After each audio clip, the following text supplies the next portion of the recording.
ರಾಜೀನಾಮೆ ಬಳಿಕ ಸಿದ್ದರಾಮಯ್ಯ ವಿದಾಯದ ಭಾಷಣದ ಉದ್ದಕ್ಕೂ ಭಾವುಕರಾಗಿ ಮಾತಾಡಿದ್ರು ಸಿದ್ದರಾಮಯ್ಯ. ರಾಜಕಾರಣಕ್ಕೆ ಬಂದಿದ್ದು ಆಕಸ್ಮಿಕ, ಹಳ್ಳಿಗಾಡಿನಿಂದ ಬಂದು ಸಿಎಂ ಆದೆ ನಾನು,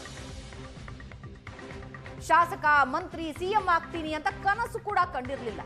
ನನಗೆ ಅವಕಾಶ ಕೊಟ್ಟ ಸೋನಿಯಾ, ರಾಹುಲ್ ಖರ್ಗೆಗೆ ಧನ್ಯವಾದ ಅಂದ್ರು. ಜೊತೆಗೆ ರಾಜ್ಯದ ಜನತೆಗೆ ಕೊಟ್ಟ ಭರವಸೆಗಳನ್ನ ನಾನು ಈಡೇರಿಸಿದ್ದೀನಿ. ಶಾಸಕ ಮಂತ್ರಿ ಸಿಎಂ ಆಗ್ತೀನಿ ಅನ್ನೋ ಕನಸು ಕೂಡ ಕಂಡಿರಲಿಲ್ಲ. ಸೋನಿಯಾ, ರಾಹುಲ್ ಖರ್ಗೆಗೆ ಧನ್ಯವಾದ ಅಂದಿದ್ದಾರೆ. ಭರವಸೆಗಳ ಕೊಟ್ಟಿದ್ದನ್ನ ಈಡೇರಿಸಿದ್ದೇವೆ.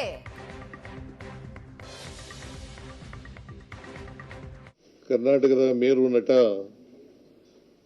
ರಾಜ್ಕುಮಾರ್ ಅವರು ಅಭಿಮಾನಿ ದೇವರು ಅಂತ ಕರೀತಾ ಇದ್ರು. ನಾನು ರಾಜಕಾರಣಿ, ನಾನು ಸಂವಿಧಾನನೇ ನಮ್ಮ ಧರ್ಮ ಅಂತ ತಿಳ್ಕೊಂಡಿರ್ತಕ್ಕಂಥವನು. ಮತದಾರರೇ ನಮ್ಮ ಅಭಿಮಾನಿ ದೇವರು. ಕನ್ನಡ ನಾಡಿನ,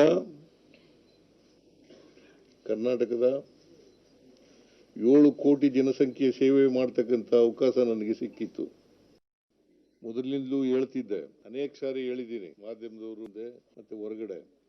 ಹೈಕಮಾಂಡ್ನವರು ಯಾವಾಗ ಸೂಚಿಸ್ತಾರೆ ಆವಾಗ ರಾಜೀನಾಮೆಯನ್ನ ಕೊಡುತ್ತೇನೆ ಅಂತ ಹೇಳಿದ್ದೆ. ಅದರ ಪ್ರಕಾರ ಮೊನ್ನೆ ಹೈಕಮಾಂಡ್ನವರು ರಾಜೀನಾಮೆ ಕೊಡಿ ಅಂತ ಹೇಳಿದ ಮೇಲೆ ನಾನು ನಾಳಿದ್ದು ರಾಜೀನಾಮೆ ಕೊಡ್ತೇನೆ ಅಂತ ಹೇಳಿದೆ. ಅಂದ್ರೆ ಈ ಒಂದು ಹಾಗಾಗಿ ಇವತ್ತು ರಾಜೀನಾಮೆಯನ್ನ ಸಲ್ಲಿಸ್ತಾ ಇದ್ದೇನೆ. ಕನ್ನಡ ನಾಡಿನ, ಕರ್ನಾಟಕದ 7 ಕೋಟಿ ಜನಸಂಖ್ಯೆ ಸೇವೆ ಮಾಡತಕ್ಕಂಥ ಅವಕಾಶ ನನಗೆ ಸಿಕ್ಕಿತ್ತು. 2 ಬಾರಿ ಮುಖ್ಯಮಂತ್ರಿ ಆಗ್ತಕ್ಕಂಥ ಅವಕಾಶ ಸಿಕ್ಕಿತ್ತು. 2 ಬಾರಿ ವಿರೋಧ ಪಕ್ಷದ ನಾಯಕನಾಗ್ತಕ್ಕಂಥ ಅವಕಾಶ ಸಿಕ್ಕಿತ್ತು. ಈ ಅವಕಾಶವನ್ನು ಒದಗಿಸಿಕೊಟ್ಟಂತ ಸೋನಿಯಾ ಗಾಂಧಿ ಅವರಿಗೆ, ರಾಹುಲ್ ಗಾಂಧಿ ಅವರಿಗೆ, ನಮ್ಮ ಅಧ್ಯಕ್ಷರಾದಂಥ ಮಲ್ಲಿಕಾರ್ಜುನ ಖರ್ಗೆ ಅವರಿಗೆ ಈ ಸಂದರ್ಭದಲ್ಲಿ ಅಪಾರವಾದಂಥ ಧನ್ಯವಾದಗಳನ್ನು ಅವ್ರಿಗೆ ತಿಳಿಸ್ತಕ್ಕಂಥ ಕೆಲಸವನ್ನು ಮಾಡ್ತೇನೆ. ನಾನು ಕಾಂಗ್ರೆಸ್ ಸೇರಿದ್ದು 2006. 2006ರಿಂದ ಕಾಂಗ್ರೆಸ್ಸಿನ ಕಾರ್ಯಕರ್ತರು, ಎಲ್ಲ ಕಾಂಗ್ರೆಸ್ಸಿನ ಮುಖಂಡರುಗಳು, ಶಾಸಕರು, ಲೋಕಸಭಾ ಮತ್ತು ರಾಜ್ಯಸಭಾ ಸದಸ್ಯರು ನನಗೆ ಪ್ರೀತಿಯನ್ನು ತೋರಿಸಿದ್ದಾರೆ, ಅವಕಾಶವನ್ನು ಕಲ್ಪಿಸಿಕೊಟ್ಟಿದ್ದಾರೆ. ಅವರೆಲ್ಲರಿಗೂ ಕೂಡ ಈ ಸಂದರ್ಭದಲ್ಲಿ ಧನ್ಯವಾದಗಳನ್ನು ಹೇಳಲಿಕ್ಕೆ ಬಯಸ್ತಾ ಇದ್ದೀನಿ. ನಾನು ಹಳ್ಳಿಗಾಡಿನಿಂದ ಬಂದಂಥವನು.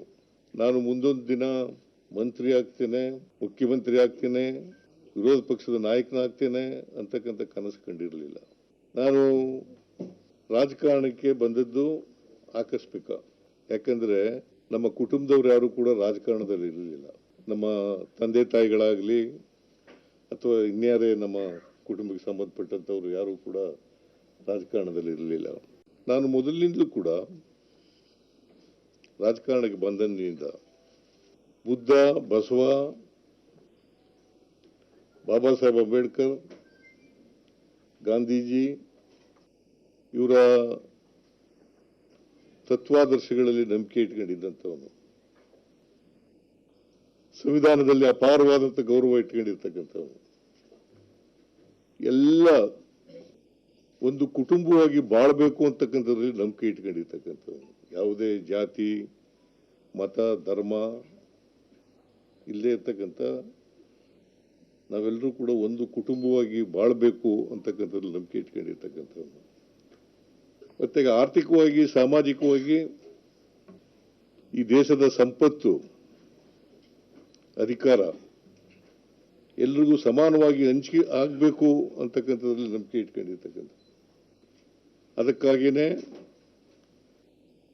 ಬುದ್ಧನ ವಿಚಾರ, ಬಸವಣ್ಣವರ ವಿಚಾರ,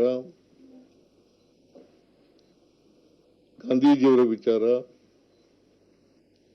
ಬಾಬಾ ಸಾಹೇಬ್ ಅಂಬೇಡ್ಕರ್ ಅವರ ವಿಚಾರ ನಮಗೆ ಆದರ್ಶಪ್ರಾಯ. ಇಡೀ ಸಮಾಜ ಕುವೆಂಪು ಅವರು ಹೇಳಿದಂತೆ ಸರ್ವ ಜನಾಂಗದ ಶಾಂತಿಯ ತೋಟ ಆಗಬೇಕು ಅನ್ನೋದ್ರಲ್ಲಿ ನಂಬಿಕೆ ಇಟ್ಕೊಂಡಿದೆ. ಇಡೀ ಸಮಾಜ ಸಮಾನತೆಯ ಸಮಾಜ ನಿರ್ಮಾಣ ಆಗಬೇಕು, ಸಮಾನ ಅವಕಾಶಗಳು ಎಲ್ರಿಗೂ ಸಿಗಬೇಕು.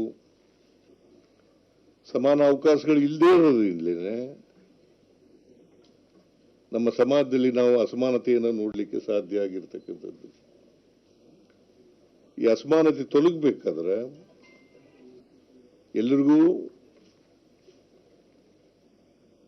ಸಮಾನತೆಯ ಅವಕಾಶ ಸಿಕ್ಕಲೇಬೇಕು. ಅದಕ್ಕಾಗಿ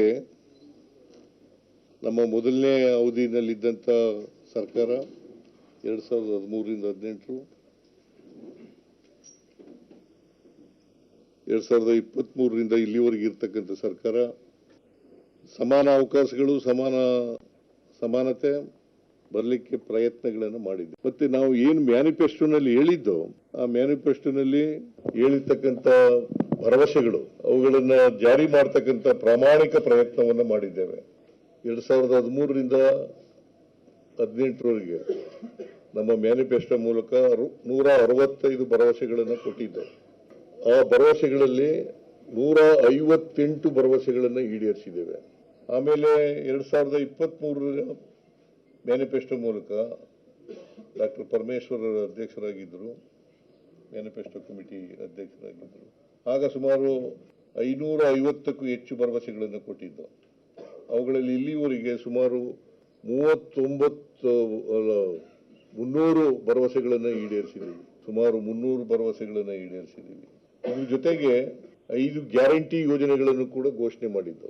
ಈ 5 ಗ್ಯಾರಂಟಿ ಯೋಜನೆಗಳನ್ನು ಕೂಡ ಮೊದಲನೇ ವರ್ಷವೇ ಈಡೇರಿಸಿದ್ದೀವಿ. ಇಲ್ಲಿವರೆಗೆ ಸುಮಾರು 1,40,000 ಕೋಟಿಗೂ ಹೆಚ್ಚು ಹಣವನ್ನು ಈ ಗ್ಯಾರಂಟಿ ಯೋಜನೆಗಳಿಗೆ ಖರ್ಚು ಮಾಡಿದ್ದೀವಿ. ನಾನು ಯಾಕೆ ಇವನ್ನೆಲ್ಲ ಪ್ರಸ್ತಾಪ ಮಾಡ್ತಾ ಇದ್ದೀನಿ ಅಂತಂದ್ರೆ, ನಾವು ಜನತೆಗೆ ಕೊಟ್ಟಂತ ಭರವಸೆಗಳನ್ನ, ಕೊಟ್ಟಂತ ವಚನವನ್ನ ಈಡೇರಿಸ್ತಕ್ಕಂಥ ಪ್ರಾಮಾಣಿಕ ಪ್ರಯತ್ನವನ್ನು ಮಾಡಿದ್ದೇವೆ.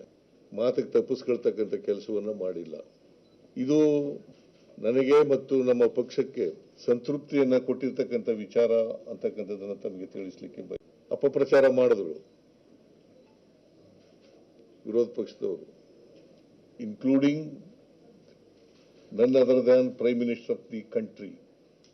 ಈಡೇರಿಸಲಿಕ್ಕಾಗಲ್ಲ, ರಾಜ್ಯ ಆರ್ಥಿಕವಾಗಿ ದಿವಾಳಿ ಆಗ್ಬಿಡ್ತದೆ, ಖಜಾನೆ ಖಾಲಿ ಆಗ್ಬಿಡ್ತದೆ,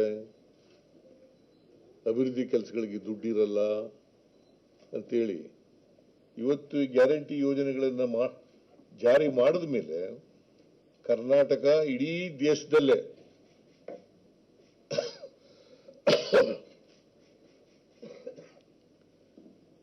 ತಲಾ ಆದಾಯದಲ್ಲಿ ನಂಬರ್ 1 ಸ್ಥಾನದಲ್ಲಿದ್ದೇವೆ. ತಲಾ ಆದಾಯದಲ್ಲಿ we are number 1 in the entire country.